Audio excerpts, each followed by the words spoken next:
بعرف شديد من صلاة وتسليم.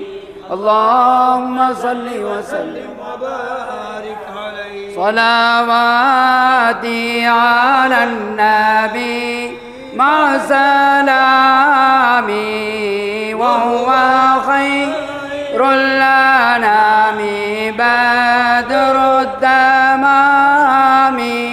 رضي الله عن إمام الفخار عن إمام المحدثين البخاري.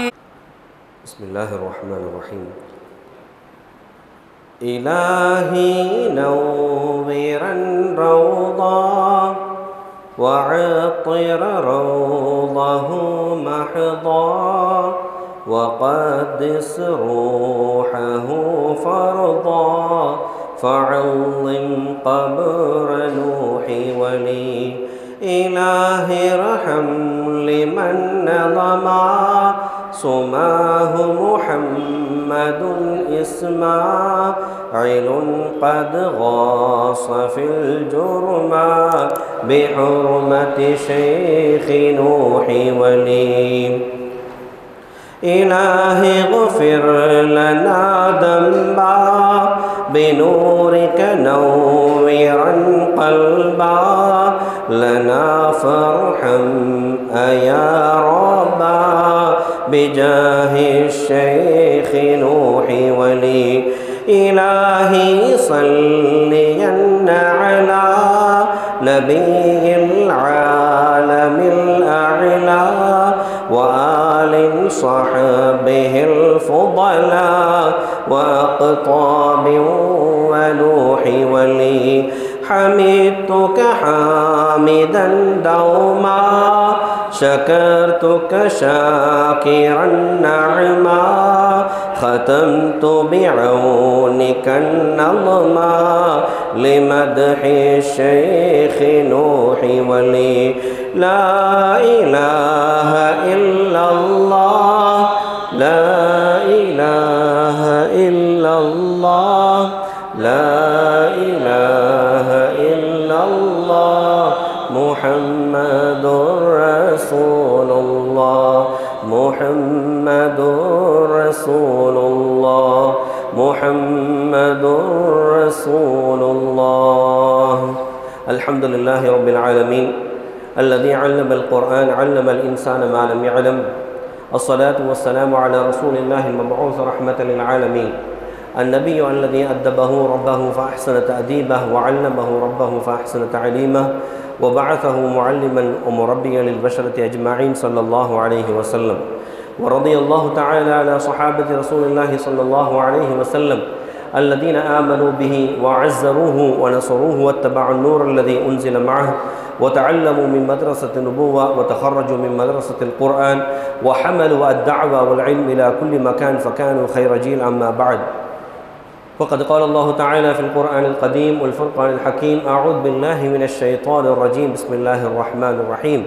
يا أيها الذين آمنوا استعينوا بالصبر والصلاة إن الله مع الصابرين. وقال أيضا: قد أفلح المؤمنون الذين هم في صلاتهم خاشعون. وقال النبي صلى الله عليه وسلم: الصلاة مفتاح الجنة. وقال أيضا: الصلاة نور كما قال عليه الصلاة والسلام. இல்லை இல்லா அருளான் ஏகவல்ல அன்புடையோன் இல்லாமல்ல அல்லாஹுக்கே அனைத்து புகழும் அல்ஹம்துலில்லாஹ்.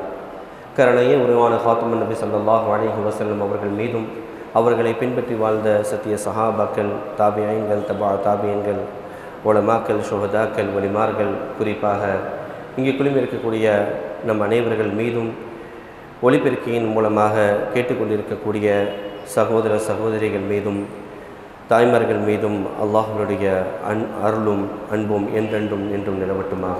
ஆமீன் யா ரப்பல் ஆலமீன். அல்லாஹ் ஜல்ல ஷானஹு தஆலா எந்தெந்த விஷயங்களை நமக்கு கடமையாக்கி உள்ளானோ அந்தந்த விஷயங்களை எடுத்து நடப்பதற்கும் எந்தெந்த விஷயங்களை விட்டு தவிர்த்து நடக்க வேண்டும் என்பதாக ஆணை பிறப்பித்துள்ளானோ அந்தந்த விஷயங்களை விட்டும் நாம் தவிர்த்து நடப்பதற்கும் ஆரம்பமாக தக்வாவை கொண்டு இறை எச்சத்தை கொண்டு எனக்கும் உங்களுக்கும் நசீஹத் செய்தவனாக இன்னுரையை ஆரம்பம் செய்து கொள்கின்றேன். அல்லாஹ் தௌஃபீக் செய்வானாக. ஆமீன் யா ரப்பல் ஆலமீன்.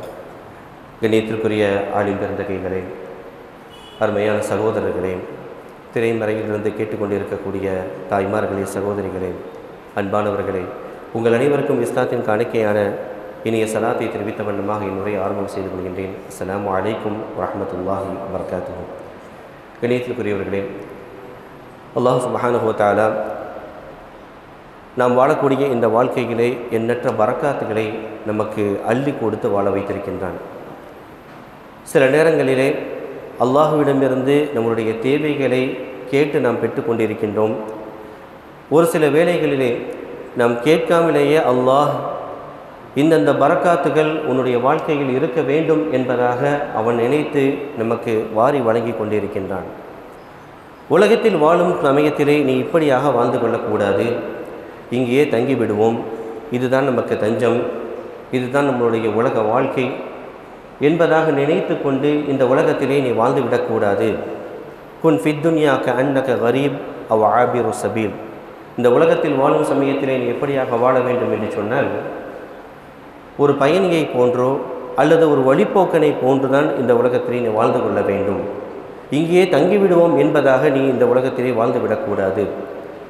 அதற்காக வேண்டித்தான் சில கட்டளைகளை நான் உனக்கு விதியாக்கி இருக்கின்றேன். நிறைய கட்டளைகளுக்கு மத்தியிலே முதலாம் கட்டளையாக இருக்கக்கூடியது தான் தொழுகை. அந்த தொழுகையின் மூலமாக என்னுடைய பிரியத்தை நீ பெற்றுக்கொள்வாய்.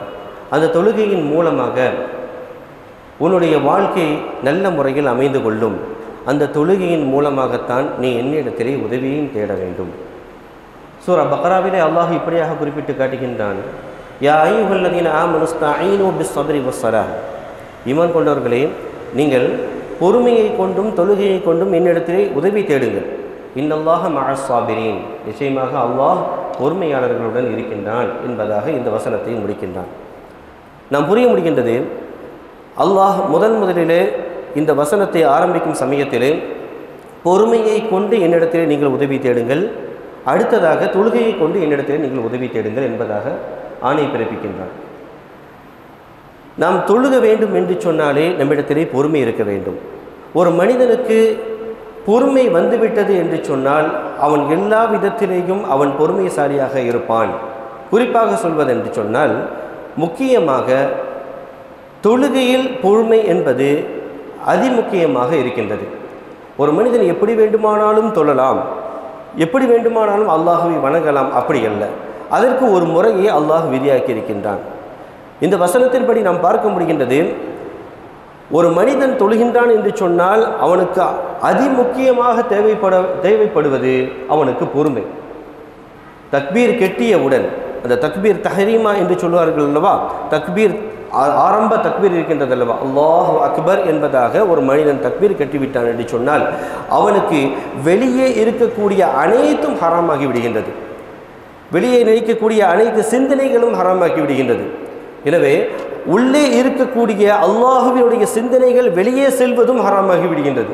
எனவே அல்லாஹு அக்பர், அந்த தக்பீர் தஹரீமா என்று சொல்லக்கூடிய அந்த தஹரீமா தடுக்கக்கூடியது. எதுவெல்லாம் தடுக்கக்கூடியது? வெளியில் உள்ளவெல்லாம் உள்ளே தடுக்கப்பட்டு விட்டது. எனவே அல்லாஹு அக்பர் என்பதாக அல்லாஹ்வின் சன்னிதானத்திற்கு முன்பு நிற்கும் சமயத்திலே நாம் எப்படி நிற்க வேண்டும் என்று சொன்னால், அல்லாஹ் நீதான், உன்னை தவிர வேறு யாரும் இல்லை, உன்னிடத்திலே நான் தஞ்சம் புகுந்து விட்டேன் யா அல்லாஹ். உன்னுடைய கடமைகளில் ஆதி முக்கியமாக இருக்கக்கூடிய கடமையாகிய இந்த தொழுகை உனக்காக நான் தொழுகின்றேன். அல்லாஹு அக்பர், அல்லாஹு மிக பெரியவன் என்பதாக நாம் தக்பீர் கட்டுகின்றோம் அல்லவா. இந்த தக்பீரிலே நாம் ஊர்மையை கொண்டு வர வேண்டும். ஊர்மையோடு அந்த தொழுகை இருக்கின்றது அல்லவா, அந்த தொழுகையை தான் ஹுஷூஹுலோடு அந்த ஒரே சிந்தனையோடு தொழுகக்கூடிய அந்த தொழுகையை தான் அல்லாஹ் பிரியப்படுகின்றான். நமக்கெல்லாம் தெரியும், ஒரு ஊர்மை எங்கிருந்து பிறப்பிடும், அந்த ஊர்மைக்கு பிறப்பிடம்தான் என்ன என்பதாக நாம் நம்மளுடைய உலக வாழ்க்கையை அலசி பார்த்தோம் என்று சொன்னால், சிலர்கள் அந்த யோகா பயிற்சி செய்வார்கள், ஹிப்னோட்டிசம், அதே போன்று மெஸ்மரிசம் என்பதாக நாம் சொல்வார்கள் அல்லவா. இவர்களெல்லாம் என்ன செய்வார்கள் என்று சொன்னால், ஒரு மனிதன் யோகா வகுப்பிற்கு செல்கிறான் என்று சொன்னால் ஒரு வட்டம் விட்டு அந்த வட்டத்தை, அந்த புள்ளியை நீ பார்த்து கொண்டே இருந்தாய் என்று சொன்னால் உனக்கு ஒரு ஓர்மை கிடைக்கும். ஒரு வட்டம் விடுவார்கள், அந்த வட்டத்தை நீ பார்த்து கொண்டே இருந்தாய் என்று சொன்னால் உனக்கு ஒரு ஓர்மை கிடைக்கும். அந்த ஓர்மைக்குள்ளால் எனக்கு நிம்மதி கிடைக்கும் என்பதான ஒரு சிந்தனையில் யோகா வகுப்பிற்கு செல்கிறார்கள், ஹிப்னோட்டிசமுக்கு செல்கிறார்கள். இன்னும் சிலர்களை எடுத்துக்கொள்வோம். அவர்கள் என்ன செய்வார்கள் என்று சொன்னால், மெழுகுவர்த்தியிலே நெருப்பை பற்ற வைத்துவிட்டு அந்த ஆரம்ப நிலையில் இருக்கக்கூடிய அந்த நெருப்பை நீ பார்த்து கொண்டே இருந்தாய் என்று சொன்னால் உனக்கு ஒரு ஓர்மை கிடைத்துவிடும். இன்னும் சொல்வார்கள், இந்த கண் ப்ராப்ளத்துக்காக நம்ம போகிறோமா இல்லையா, அப்படி போகக்கூடிய அந்த நேரத்தில் என்ன சொல்வார்கள் டாக்டர்கள், என்ன சொல்லுவாங்க, ஒரு பேனாவை நீங்கள் எடுத்துக்கோங்க, அந்த பேனாவினுடைய நுனியை நீங்கள் பார்த்து கொண்டே இருங்கள். அந்த பேனாவினுடைய நுனியை நீங்கள் பார்த்து கொண்டு அந்த பேனாவை அப்படியே முன்பாக நீங்கள் எடுத்துக்கொண்டே வந்தீர்கள் என்று சொன்னால், அந்த நுனி இரண்டாக தெரிந்தது என்று சொன்னால் மீண்டும் பின்னே கொண்டு செல்லுங்கள், திரும்பவும் முன்னே கொண்டு வாருங்கள். நுனி உங்களுக்கு எப்பொழுது இரண்டாக அல்லாமல் ஒன்றாக தெரிகிறதோ அப்பொழுது உங்களுடைய ஞாபக சக்தி, உங்களுடைய கண்களுடைய பார்வையினுடைய சக்தி மிகவும் நன்றாக இருக்கிறது. இது எல்லாம் ஒரு எக்ஸசைஸ். கண்களுக்கு உண்டான ஒரு எக்ஸசைஸ், மனதிற்கு உண்டான ஒரு எக்ஸசைஸை கொடுக்கிறார்கள் அல்லவா? அதே போன்றுதான் நாம் தொழுகையில் ஆரம்ப தக்பீர் தஹரீமா என்கின்ற அந்த ஆரம்ப தக்பீரை நாம் கேட்டியவுடன் நமக்குள்ளால் வருவது அல்லாஹுவினுடைய சிந்தனைகள் இருக்க வேண்டும். அதைத்தான் அல்லாஹும் எதிர்பார்க்கின்றான். ஃபவைலுல் லில் முஸல்லீன், தொழுகையாளர்களுக்கு நாசம் என்பதாக அல்லாஹ் சொல்கின்றான் அல்லவா? சூரா மாஊனிலே நம்ம அடிக்கடி ஓதக்கூடிய வசனம், தொழுகையாளர்களுக்கு நாசமா? ஏன் தொழுகையாளர்களுக்கு நாசம்? அல்லதீனஹும் அன் ஸலாத்திஹிம் சாஹூன், அவர்கள் பொடுபோக்குத்தனமாக தொழுகிறார்கள். நாளை மறுமை நாளிலே அல்லாஹ் அவர்களுடைய தொழுகைகள் எல்லாம் என்ன செய்வானாம்? அப்படியே கசக்கி புளிந்து அப்படி அவனுடைய முகத்திலே எறிவானாம். தொழுக வேண்டும், எனக்காக நீ தொழுக வேண்டும், அந்த தொழுகையில் ஓர்மை இருக்க வேண்டும், அந்த ஓர்மையான தொழுகையைத்தான் நான் உன்னிடத்திலே பிரியப்படுகின்றேன். இணைத்திருக்கிறவர்களே, அல்லாஹுக்கு மிகவும் பிடித்த அமல் என்பதாக ஸல்லல்லாஹு அலைஹி வஸல்லம் அவர்கள் குறிப்பாக்கி சொன்னார்கள். ஒரு சஹாபா தோழர் அவர்கள் வருகிறார்கள், யா ரசூலல்லாஹ், ஐயுல் அமலி அஹப்பு இலல்லாஹி தஆலா, அல்லாஹுக்கு மிகவும் பிடித்தமான அமல் எது? அல்லாஹுக்கு மிகவும் பிடித்தமான அமல் எது என்பதாக கேட்கக்கூடிய நேரத்தில் ஸல்லல்லாஹு அலைஹி வஸல்லம் அவர்கள் இஸ்லாமிய மார்க்கத்திலே கடமையாக்கப்பட்டிருக்கக்கூடிய நிறைய கடமைகளை பற்றி சொல்லியிருக்கலாம். ஆனால் முதலிலே கண்மணி நாயகம் ஸல்லல்லாஹு அலைஹி வஸல்லம் அவர்கள் குறிப்பாக்கி சொன்னது அஸ்ஸலாத்து அலா வக்திஹா, தொழுகையை அதனுடைய குறித்த நேரத்தில் தொழுவது. ஏனோ தானா அல்லாமல் சுபஹ் லுஹருடைய தொழுகையை அசரனுடைய வக்திலோ, அசரனுடைய தொழுகையை மக்ரிபுடைய வக்திலே பொடுபோக்குத்தனமாக இல்லாமல் அந்தந்த குறித்த நேரத்திலே ஒரு மனிதன் தொழுகின்றான் என்று சொன்னால் அதுதான் அல்லாஹுக்கு மிகவும் பிடித்த அமல் என்பதாக சொல்லிவிட்டு அந்த சஹாபி விடவில்லை, திரும்பவும் கேட்குறாங்க, சும்ம ஐயோ, இன்னும் அல்லாஹுக்கு பிடித்த அமல் இருக்கிறதா? இரண்டாவதாக சொன்னார்கள், அல்லாஹுக்கு செலுத்த வேண்டிய கடமைகளுக்கு அடுத்தபடியான ஒரு அமலை கண்மணி நாயகம் ஸல்லல்லாஹு அலைஹி வஸல்லம் அவர்கள் சொல்லித் தருகிறார்கள், பிர்ருல் வாலிதைன், பெற்றோர்களிடத்திலே நல்ல முறையில் நடந்து கொள்வது. சும்ம ஐயோ, மீண்டும் விடவில்லை, இன்னும் இருக்கிறதா என்பதாக சொல்லிய நேரம் கேட்கக்கூடிய அந்த நேரத்தில் தான் அல் ஜிஹாது ஃபீ சபீலில்லாஹ், அல்லாஹ்வினுடைய பாதையில் நீங்கள் போர் செய்வது என்பதாக 3 கடமைகளை ஸல்லல்லாஹு அலைஹி வஸல்லம் அவர்கள் சொன்னார்கள் அல்லவா? அதிலே ஒன்றை குறிப்பாக்கி சொன்னார்கள், என்ன? அஸ்ஸலாத்து லிவக்திஹா, அந்த நேரத்திலே சரியான முறையிலே சரியான நேரத்திலே ஒரு மனிதன் அல்லாஹ்வினுடைய முதல் கடமையை நிறைவேற்றுகின்றான் அல்லவா? அதுதான் அல்லாஹுக்கு மிகவும் பிடித்த அமல். இணையத்திற்குரியவர்களே, ஸல்லல்லாஹு அலைஹி வஸல்லம் அவர்கள் ஒரு நபரை பார்க்கிறார்கள். அவர்கள் தொழுது கொண்டிருக்கக்கூடிய அந்த நேரம், அப்படி தொழுது கொண்டிருக்கக்கூடிய அந்த நேரத்தில் அவர்கள் தொழுகையெல்லாம் முடித்துவிட்டு மீண்டும் வருகிறார்கள் நபியிடத்திலே. வரக்கூடிய அந்த நேரத்தில் இர்ஜி ஃபஸல்லி ஃபஇன்னக லம் துஸல்லி, நீங்கள் போங்க, திரும்பவும் தொழுவுங்க, நீங்கள் தொழுகலை. இவங்க போகிறாங்க, அந்த தொழுகையை மீண்டும் தொழுகிறார்கள். மீண்டும் ஸல்லல்லாஹு அலைஹி வஸல்லம் அவர்களிடத்தில் வரக்கூடிய அந்த நேரத்திலே இர்ஜி ஃபஸல்லி ஃபஇன்னக லம் துஸல்லி, நீங்கள் போங்க, நீங்கள் தொழுகலை, திரும்பவும் தொழுகுங்க அப்படின்னு சொல்கிறாங்க.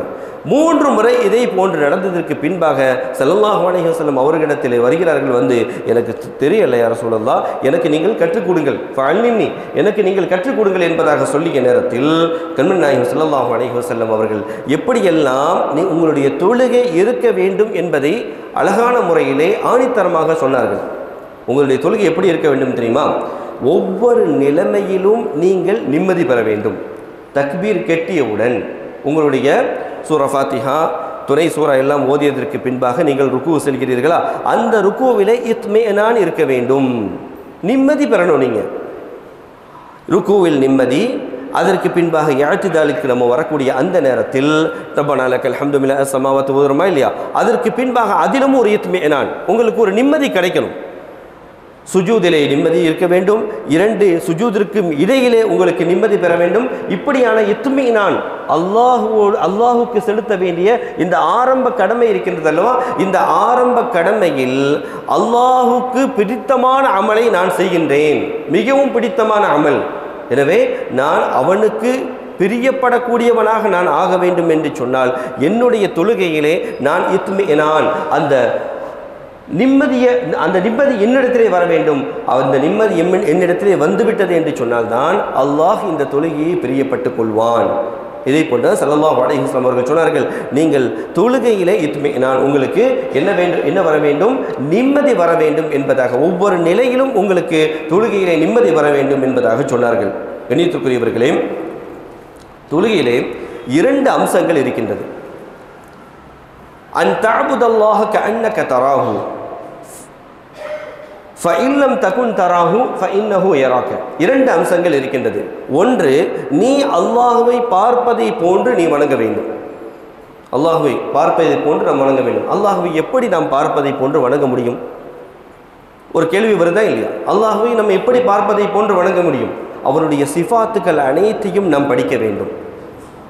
அவன் ரஹ்மான் தான், அருளாளன் தான், ரஹீம் தான், அன்புடையோன் தான், அதே நேரத்திலே அவன் ஜப்பார் அல்லவா, அவன் அடக்கி ஆளக்கூடியவன் அல்லவா. அந்த பயத்தினுடைய உணர்வும் நம்மிடத்திலே வர வேண்டும். ஒன்றும் இல்லை, நாம் யார்கிட்டையாவது வேலை செய்கிறோமா இல்லையா, அந்த பாஸ் நமக்கு முன்னாடி நிற்கும் போது நம்மளுடைய வேலை எப்படி இருக்கும்? கண்ணும் கருத்துமாக இருக்குமா இல்லையா? ஒரு பாஸ் இருக்கிறார், அந்த பாஸுக்கு கீழால் இருக்கக்கூடிய நேரத்தில் நம்மளுடைய பணி எப்படி நடக்கின்றது என்பதையும் நாம் சிந்தித்து பார்க்க வேண்டும். அந்த இடத்திலிருந்து பாஸ் வெளியே போயிட்டார் அப்படின்னா நம்மளுடைய பணி எப்படி மாறுகிறது என்பதையும் நாம் யோசித்து பார்க்க வேண்டும் அல்லவா.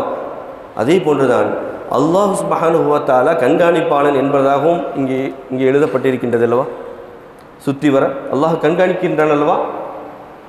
அப்படி என்று சொன்னால் ஒரு மனிதன் இருக்கின்றான், அந்த மனிதன் ஒரு சிசிடிவி கேமரா இருக்குது, அந்த கேமராக்கு கீழே உட்கார்ந்துருக்கான். அது வரைக்கும் அந்த சிசிடிவி கேமராவை பார்க்கல. ஆனால் பார்த்ததற்கு பின்பாக அவனுடைய உடலுடைய அமைப்புகள் எப்படி மாறும்?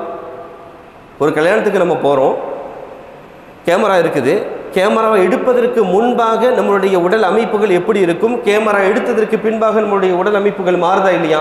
ஆனால் சாதாரண ஒரு சிசிடிவி, ஒரு கேமராக்கு நாம் நம்மளுடைய உள்ளத்திலே சிறிது ஒரு அச்சத்தை உண்டு பண்ணுகின்றோமா இல்லையா?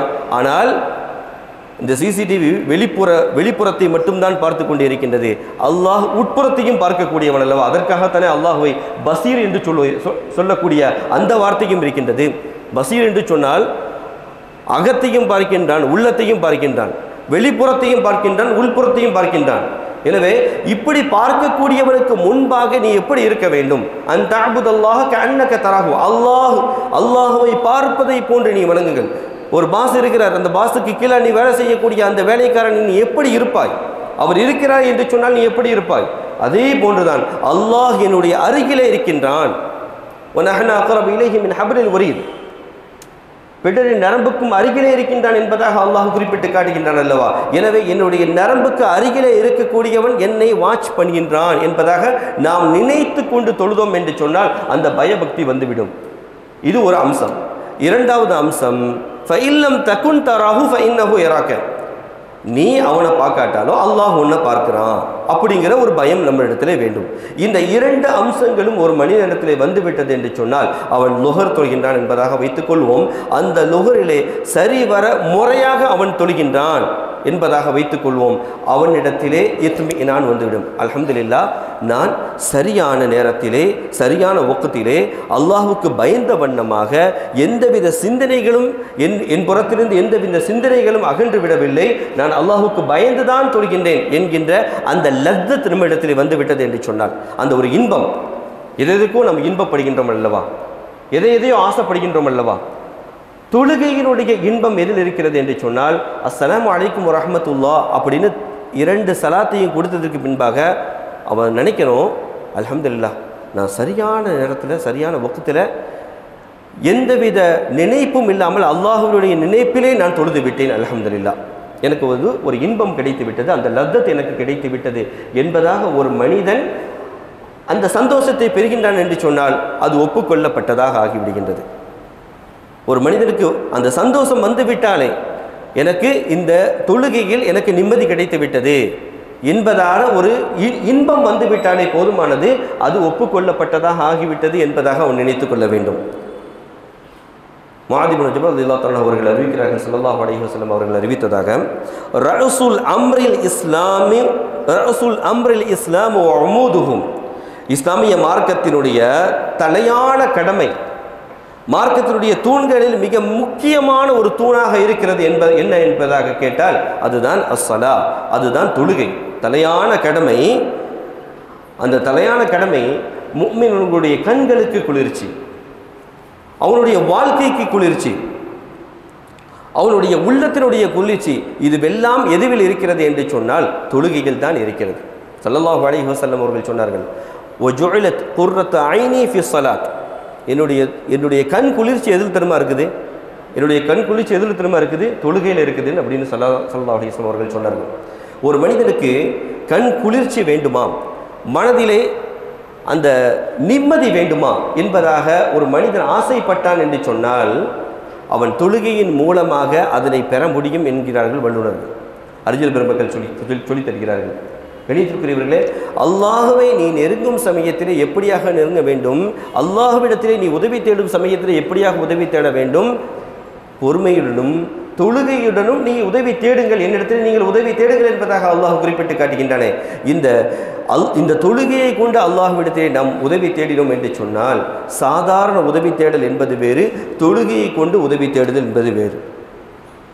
வாழ்வினுடைய பிரச்சனையா தொழுகை இருக்கிறது, கடலிலே பிரச்சனையா தொழுகை இருக்கிறது, வியாபாரத்திலே பிரச்சனையா தொழுகை இருக்கிறது, குடும்பத்திலே பிரச்சனையா தொழுகை இருக்கிறது.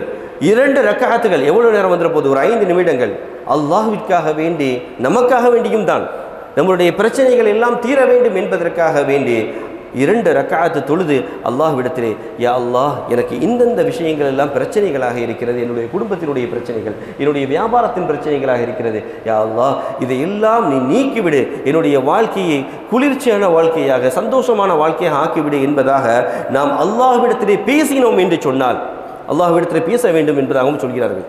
யா அல்லாஹ், நம்ம எப்படி நண்பரிடத்திலே பேசுவோமோ, எப்படி குடும்பத்தார்களுடன் பேசுவோமோ, அல்லாஹுடன் நாம் பேச வேண்டும். யா அல்லாஹ் எனக்கு இப்படிப்பட்ட கஷ்டங்கள் எல்லாம் இருக்கிறது, யா ரஹ்மானே யா அல்லாஹ் இர்ஹம் லனா, எனக்கு நீ ரஹ்மத்தை செய்தருள்வாயாக, இக்ஃபிர் லனா எனக்கு என்னுடைய பாவங்களை மன்னித்தருள்வாயாக என்பதாக அல்லாஹ்விடத்திலே நாம் பேசினோம் என்று சொன்னால் கண்டிப்பாக என்னுடைய அடியான் என்னை நினைத்து பார்க்கின்றானா.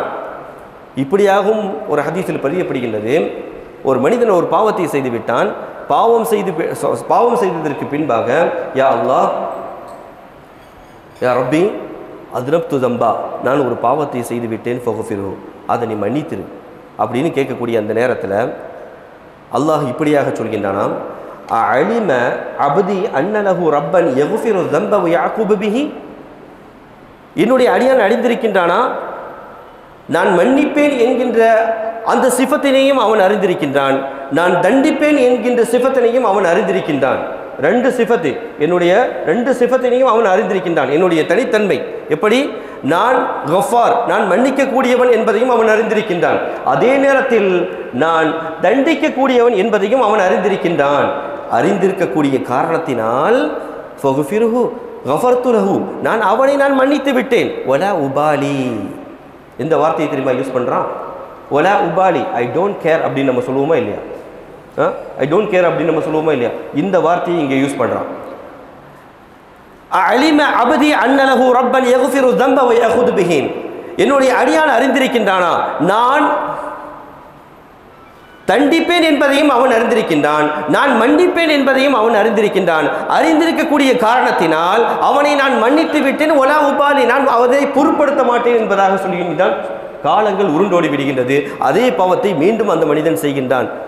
ரப்பி அதுனப்து தம்பா, இறைவா நான் ஒரு பாவத்தை செய்து விட்டேன், ஃபகுஃபிருஹு, அதை மன்னித்து விடு என்பதாக சொல்லிய நேரத்திலே அலிம அபதி அன்னலஹு ரப்பன் யக்ஃபிரு தம்ப வ யஅஹுது பிஹி, என்னுடைய அடியான் அறிந்திருக்கின்றானா நான் மன்னிப்பேன் என்பதையும் அறிந்திருக்கின்றான், அதுவும் என்னுடைய சிஃபத். நான் தண்டிப்பேன் என்பதையும் அறிந்திருக்கின்றான், அதுவும் என்னுடைய சிஃபத். எனவே கஃபர்து லஹு, அவனை நான் மன்னித்து விட்டேன். வலா உபாலி, நான் பொருட்படுத்த மாட்டேன், ஐ டோன்ட் கேர் என்பதாக சொல்கின்றான்.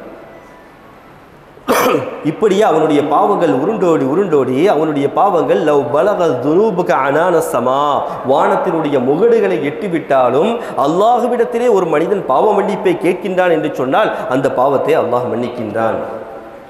அதே நேரத்திலே 2 ரக்காத்தை தொழுதுவிட்டு அல்லாஹ்விடத்திலே அவன் நெருங்கி வந்தான் என்று சொன்னால் அது மிகவும் அல்லாஹுக்கு பிடித்தமானதாக போகி அவனுக்கு அவனுடைய பாவங்கள் அனைத்தையுமே அல்லாஹ் மன்னிக்கின்றான். அவன் அருளாளன், ரஹ்மத்தானவன், கருணையானவன் அல்லவா? யா அல்லாஹ், நீ என்னை படைத்தாய், யா அல்லாஹ் என்னுடைய பாவங்களை நீ தான் மன்னிக்க வேண்டும், வேறு யாரும் மன்னிப்பதற்கு இல்லை, நான் உன்னிடத்திலே தான் கேட்க முடியும். யா அல்லாஹ் என்னுடைய பாவங்களை மன்னித்து விடு என்பதாக 2 ரக்காத்து தொழுதுவிட்டு அல்லாஹ்விடத்திலே அவன் இருந்து துஆ செய்தான், மன்றாடுகின்றான் என்று சொன்னால் கண்டிப்பாக அல்லாஹ் அவனுடைய பாவங்களை மன்னிக்கின்றான் அல்லவா? ஒரு மனிதன் தொழுகும் சமயத்திலே எப்படியாக தொழுக வேண்டும் என்பதாகவும் ஸல்லல்லாஹு அலைஹி வஸல்லம் அவர்கள் குறிப்பாக்கி சொல்கிறார்கள்.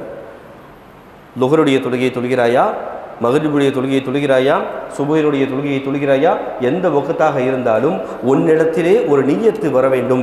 எப்படிப்பட்ட நியத்? ஃபஸல்லி ஸலாத்தன் முவத்திஇன், அதுதான் என்னுடைய இறுதியான தொழுகை, அதுதான் என்னுடைய இறுதியான தொழுகை என்பதான ஒரு நியத்து உன்னிடத்திலே வந்துவிட்டது என்று சொன்னால் உன்னுடைய தொழுகை எப்படி இருக்கும் என்பதை நீ சிந்தித்து பார்க்க வேண்டும்.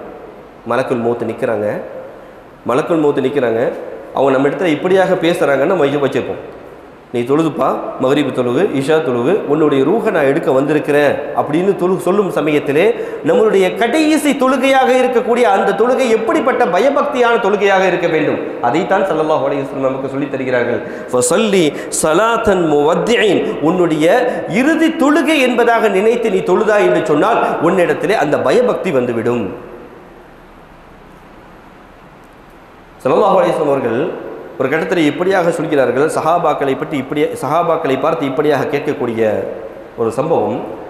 அலா உஹ்பிருக்கும் பிமா யம்ஹுல்லாஹு பிஹில் ஹதாயா வ யர்ஃபஉ பிஹி தரஜாத், பாவங்களை மன்னிக்கக்கூடிய, அந்தஸ்துகளை மேம்படுத்தக்கூடிய சில விஷயங்களை உங்களுக்கு நான் அறிவிக்கட்டுமா? எப்படி? பாவங்கள் எல்லாம் போயிடுமா, நமக்கு அந்தஸ்துகள் வருமாம், அப்படிப்பட்ட விஷயங்களை உங்களுக்கு நான் அறிவிக்கட்டுமா இப்படின்னு கேட்டவனே எவ்வளவு சந்தோஷமாக இருக்கும். அந்த சந்தோஷத்தினுடைய உச்சத்திலே அருமை சஹாபா தோழர்கள் எல்லாம், யா ரசூலுல்லாஹ் நீங்க சொல்லுங்க யா ரசூலுல்லாஹ், பாவங்கள் அழிக்கப்படுகின்றது, அந்தஸ்துகள் உயர்த்தப்படுகின்றது, இரண்டில் எது நடந்தாலும் நமக்கு சந்தோஷம் தானே? பாவங்கள் அழிக்கப்பட்டாலே அந்தஸ்துகள் உயர்த்தப்பட்டு விடும் அல்லவா? இங்கே 2 விஷயங்களும் நடைபெறக்கூடிய இந்த நேரத்திலே ஸல்லல்லாஹு அலைஹி வஸல்லம் அவர்கள் சொன்னவுடன் யா ரசூலுல்லாஹ் நீங்கள் சொல்லுங்கள், அது என்ன? ஸல்லல்லாஹு அலைஹி வஸல்லம் அவர்கள் முதலாக சொல்லிய வார்த்தை இஸ்பாகுல் உதுஇ அலல் மகாரி, உனக்கு சிரமமான நேரத்தில் நீ உது செய்கின்றாய் அல்லவா? சிரமமான நேரத்தில், இந்த காலகட்டத்தை நம்ம எடுத்துப்போமா? காலையில் சுபுஹில் ஃபஜ்ரில் வரும்பொழுது எப்படி ஒரு குளிராக இருக்கிறது. இந்த சிரமமான நேரத்திலும் நீ உது செய்கின்றாய், யாருக்காக? அல்லாஹ்வினுடைய கடமையை நான் நிறைவேற்ற வேண்டும் என்பதற்காக நாம் உது செய்கின்றோம் அல்லவா? இது பாவங்களை அழிக்கக்கூடியது. இரண்டாவதாக சொன்னார்கள் வகஸ்ரத்துல் ஹுதா இலல் மஸ்ஜித், நிறைய எட்டுக்கள் வைத்து நீ மஸ்ஜிதிற்கு செல்கின்றாய் என்று சொன்னால் உன்னுடைய பாவங்கள் அழிக்கப்படுகின்றது, உன்னுடைய அந்தஸ்துகள் கூட்டப்படுகின்றது. ஒன்துலாரு ஸலாத்தி பஅத ஸலாம், ஒரு தொழுகையிலிருந்து இன்னொரு தொழுகைக்கு நீ காத்திருக்கின்றாய் என்பதாக வைத்துக் கொள்வோம். மகரிபிலிருந்து இஷா தொழுகை வரை ஒரு மனிதன் பள்ளிவாசலிலேயே காத்து கொண்டிருக்கிறார் என்பதாக வைத்துக் கொள்வோம். அவருடைய பாவங்கள் மன்னிக்கப்படுகின்றது, அவருடைய அந்தஸ்துகள் கூட்டப்படுகின்றது. ஃபதாலிக்கும் ஒரு ரிபாத், ஃபதாலிக்கும் ஒரு ரிபாத், அதுதான் அல்லாஹ்வுடைய பாதையில் உங்களை இணைத்துக் கொள்வதாகும், அதுதான் அல்லாஹ்வுடைய பாதையில் உங்களை இணைத்துக் கொள்வதாகும் என்பதாக ஸல்லல்லாஹு அலைஹி வஸல்லம் அவர்கள் சொன்னார்கள். 3 விஷயங்களை சொன்னார்கள். ஒன்று என்ன? கஷ்டமான சூழ்நிலையிலையும் நீங்கள் என்ன செய்ய வேண்டும்? நீங்கள் உது செய்கிறீர்கள் என்று சொன்னால் உங்களுடைய பாவங்கள் மன்னிக்கப்படுகின்றது, உங்களுடைய அந்தஸ்துகள் கூட்டப்படுகின்றது. அடுத்ததாக சொன்னார்கள், சிறு சிறு எட்டுகளாக அழகான முறையில் வைத்துவிட்டு நாம் பள்ளிக்கு சென்றோம் என்று சொன்னால் நம்மளுடைய பாவங்கள் அளிக்கப்படுகின்றது, அதே நேரத்தில் அந்தஸ்துகள் கூட்டப்படுகின்றது. ஒரு தொழுகையிலிருந்து ஒரு வக்திலிருந்து இன்னொரு வக்து தொழுகைக்குரிய அந்த நேரம் வரை பள்ளியில் நாம் காத்திருக்கின்றோம் என்பதாக வைத்துக்கொள்வோம். நம்முடைய பாவங்கள் அளிக்கப்படுகின்றது, நம்முடைய அந்தஸ்துகள் கூட்டப்படுகின்றது. ஸல்லல்லாஹு அலைஹி வஸல்லம் அவர்கள் முத்தாய்ப்பான வார்த்தைகளை கொண்டு சொன்னார்கள் அல்லவா? இன்னும் ஒரு கட்டத்தில் இப்படியாக சொன்னார்கள், ஒரு மனிதன் அவனுடைய வீட்டிற்கு அருகிலே ஒரு ஆறு ஓடுகிறது. அந்த ஆற்றிலே ஒரு நாளைக்கு 5 முறை ஒரு மனிதன் குளிக்கின்றான்.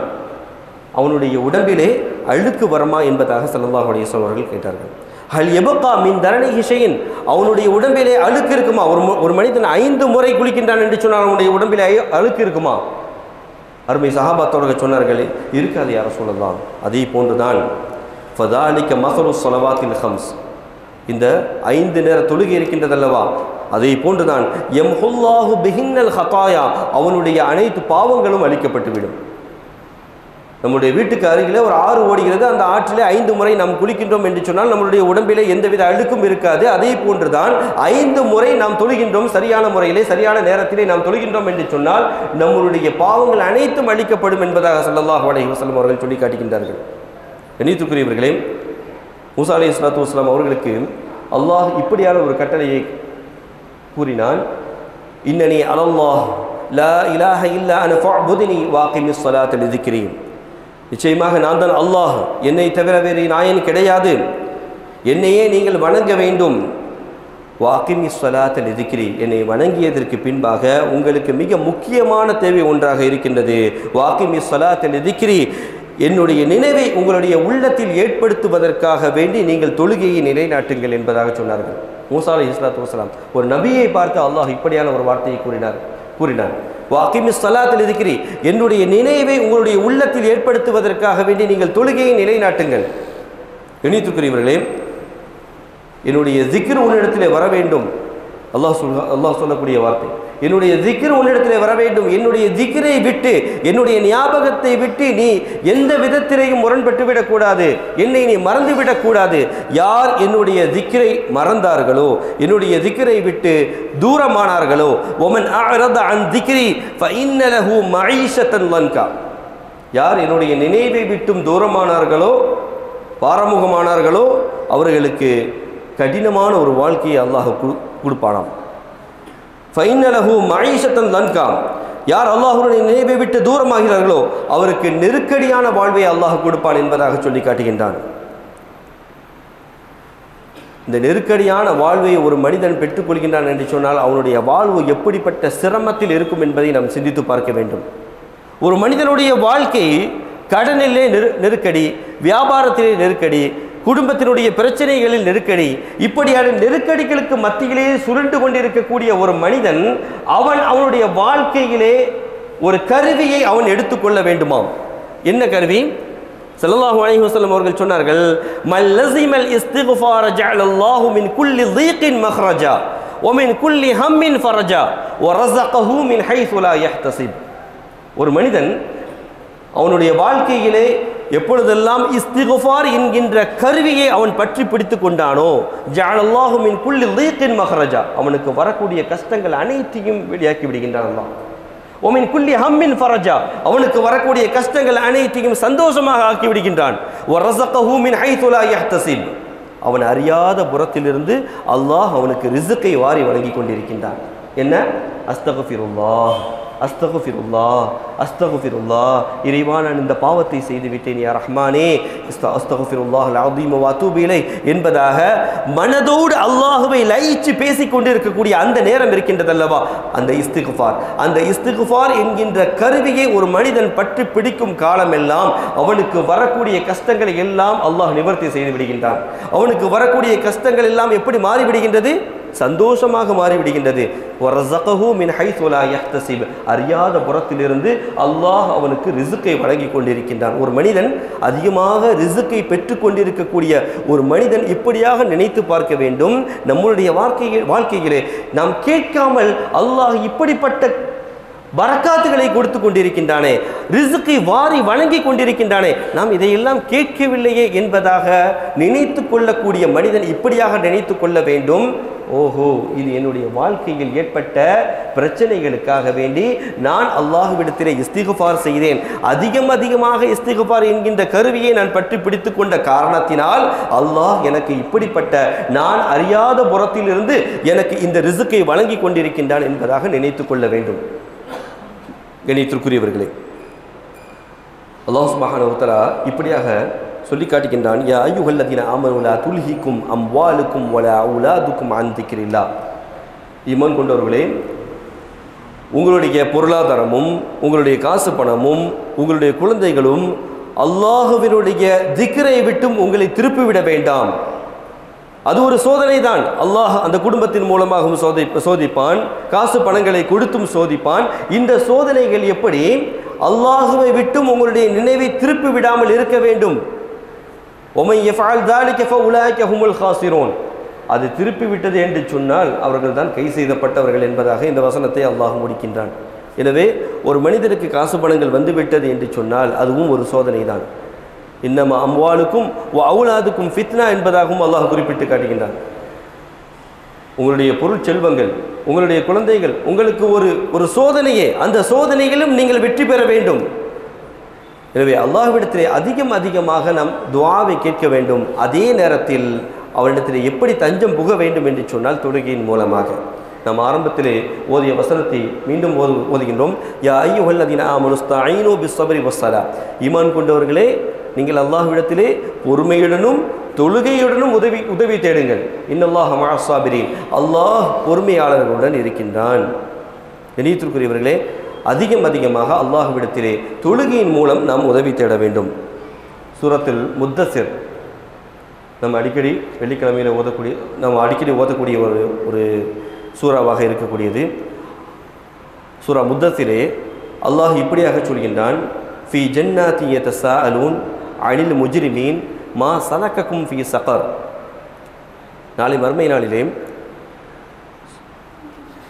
இப்படியாக சொர்க்கவாசிகள் நரகவாசிகளை பார்த்து இப்படியாக கேட்பார்களாம். மா சலக்கக்கும் ஃபி ஸகர். இந்த சகர் என்று சொல்லக்கூடிய இந்த நரகத்திலே உங்களை புகுத்தியது எது என்பதாக கேட்பார்களாம். அப்படி கேட்கக்கூடிய அந்த நேரத்தில் அவர்களுடைய பதில் எப்படியாக இருக்குமாம்? இப்படியாக இருக்காது. நாங்கள் ஜகாத்தை கொடுக்கவில்லை என்பதன் காரணமாக நாங்கள் சக்கரை உள்ளே வந்து விட்டோம், நாங்கள் அடுத்தவர்களுடைய பொருட்களை அபகரித்தோம் என்பதற்காக வேண்டி அல்லாஹ் இதனை தள்ளிவிட்டான் என்பதாகவெல்லாம் இருக்காது. அவர்கள் சொல்லக்கூடிய முதல் வார்த்தை என்ன? லம் நகு மினல் முஸல்லீன். நாங்கள் தொழுகையாளர்களாக இல்லை. இந்த சகர் என்று சொல்லக்கூடிய இந்த சகர் இருக்கின்றத இந்த இடத்திற்கு சொந்தக்காரர்கள் யார் என்று சொன்னால் யாரெல்லாம் தொழுகையாளிகளாக இல்லையோ அவர்கள் உள்ளே வருவார்கள். எனவே ஒரு மனிதன் இந்த தொழுகையை பயன்படுத்தி கொண்டு அல்லாஹுவை நெருங்க வேண்டும். சாதாரண நேரத்திலே அல்லாஹ்விடத்திலே துஆவை கேட்கும் சமயத்திலேயே அல்லாஹ் அந்த துஆவை ஏற்றுக்கொள்கின்றான் என்று சொன்னால் 2 ரக்காத்தை தொழுது விட்டு அல்லாஹ்விடத்திலே நாம் கேட்டோம் என்று சொன்னால் கண்டிப்பாக நம்மளுடைய ஹாஜாத்துகளை நம்மளுடைய தேவைகளை அல்லாஹ் நிறைவேற்றுவான் என்பதில் எல்லளவும் சந்தேகம் கிடையாது. அல்லாஹ் சொல்கின்றான் அல்லவா, ஒய்தா சஅலக இபாதி அன்னி ஃபஇன்னி கரீப். நபியே, என்னுடைய அடியார் என்னை பற்றி உங்களிடத்திலே கேட்டால் நீங்கள் இப்படியாக சொல்லுங்கள், ஃபஇன்னி கரீப், நான் மிகவும் சமீபத்தில் இருக்கின்றேன். உஜீபு தஅவத தாஇ இதா தஆனி, என்னை யார் அழைக்கின்றார்களோ அவருக்கு நான் பதில் சொல்கின்றேன். ஃபல் யஸ்தஜீபூலி, அவர் என்னையே அழைத்துக் கொள்ளட்டும். வல் யுமினூ பி, என்னையே ஈமான் கொள்ளட்டும். லஅல்லஹும் யர்ஷுதூன், அவர்கள் நேர்வழி பெறுவார்கள் என்பதாக அல்லாஹ் குறிப்பிட்டு காட்டுகின்றான் அல்லவா. அல்லாஹ் நமக்கு சமீபத்தில் இருக்கின்றான். அந்த சமீபத்தை இன்னும் சமீபமாக ஆக்குவது என்ன? அதுதான் தொழுகை. அந்த தொழுகையை ஒரு மனிதன் சரியான முறையிலே சரியான நேரத்திலே கல்லா ஆகாமல் சரியான நேரத்திலே தொழுதான் என்று சொன்னால் அல்லாஹ் அவனை பிரியப்படுகின்றான். அவன் பிரியப்பட்டது மட்டுமல்லாமல் அவன் கேட்பதையெல்லாம் அல்லாஹ் வாரி வழங்குகின்றான் என்பதில் எல்லளவும் சந்தேகம் கிடையாது. எனவே நாம் எதையெல்லாம் கேட்டோமோ அதையெல்லாம் நம்முடைய வாழ்க்கையிலே அதிகமாக பெற்றுக்கொள்வதற்கு உண்டான தௌஃபீக்கை அல்லாஹ் சுப்ஹானஹு வ தஆலா நம் அனைவருக்கும் அருள் புரிவானாக. ஆமீன் யா ரப்பல் ஆலமீன். வாய்ப்படுத்ததற்கு நன்றி கூறி விடைபெறுகின்றேன். ஜஸாக்குமுல்லாஹு கைரா வ ஷுக்ரன் ஜஸீலா. வஸ்ஸலாமு அலைக்கும் வ ரஹ்மத்துல்லாஹி வ பரகாத்துஹு.